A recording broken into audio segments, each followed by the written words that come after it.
Do you think that you can actually get solar input from two different solar arrays on the Delta Pro Ultra?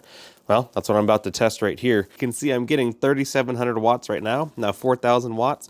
So the sky is clearing out here and there. These are the solar conditions that I'm working with. The clouds are coming and going, but it's still very bright out. The first 10 panels on my temporary stand here are running the Delta Pro Ultra. And then I've got these 3 panels here for the low voltage input. So with these 3, I've got 1,200 watts. And then over on the big array, I have 4,000 watts.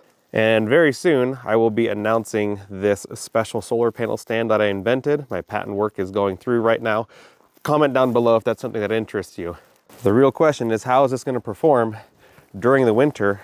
But I've got 5,200 watts connected. Let's see what we're getting. I have 4,000 watts going into the side here. I had a VOC of 389 volts. And then here is my low voltage solar input coming into the front side of the Delta Pro Ultra. And of course, because it's partially cloudy, this is going to vary a lot. But you can see here, we have solar input on high voltage and low voltage. So it is recognizing both of these.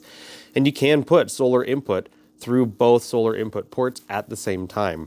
The point is to be able to test if this can recharge quickly in a single day while running heavy loads. An air conditioner actually uses about the same amount of power as my crypto miner. So if I can run my crypto miner for 30 minutes of every hour, I could do that test. And that will tell me if I could run a full-size air conditioner for 30 minutes of every hour, since air conditioners don't run for 60 minutes of every hour. You can see here I'm at 238 volts and 13 amps, which is the same as about 3,100 watts. And I'm bringing in 42 or 4,300 watts, so I'm completely offsetting this and still charging.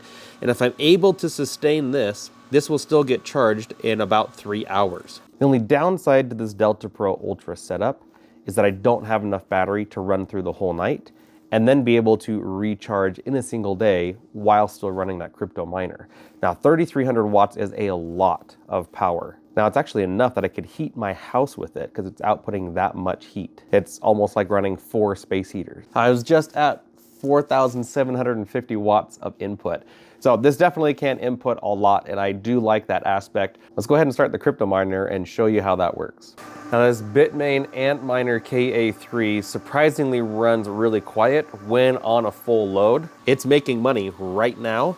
This is now also heating my garage. It puts out a lot of heat once it really gets going. This is just one of the coolest ways that you can use the Delta Pro Ultra, but I still need to get more batteries for sure. I could also increase my solar input. On here I have 4,000 watts, which is the max rated input, but I can technically go up to 450 volts on these solar panels, and I'm only at 390 with the VOC, which is the open circuit voltage. Same with this one right here. I could add another panel and have an additional 400 watts going in. I just simply didn't have any room right there on the front of my house. Guys, the bottom line that I want to share with you in this video is that I think this is a good unit, the Delta Pro Ultra by EcoFlow. It had a few hiccups when I first had mine. Like I couldn't get good solar input. It would only let in about 750 watts. Now luckily, EcoFlow did a firmware update and now it's working without any problems so far. And these were shipping out to content creators about mid-November. So for having this out for about 2 months and it working as good as this, I am very comfortable to say that it's working well, but we still need some more testing, and that's what I'm going to be doing continuously on this unit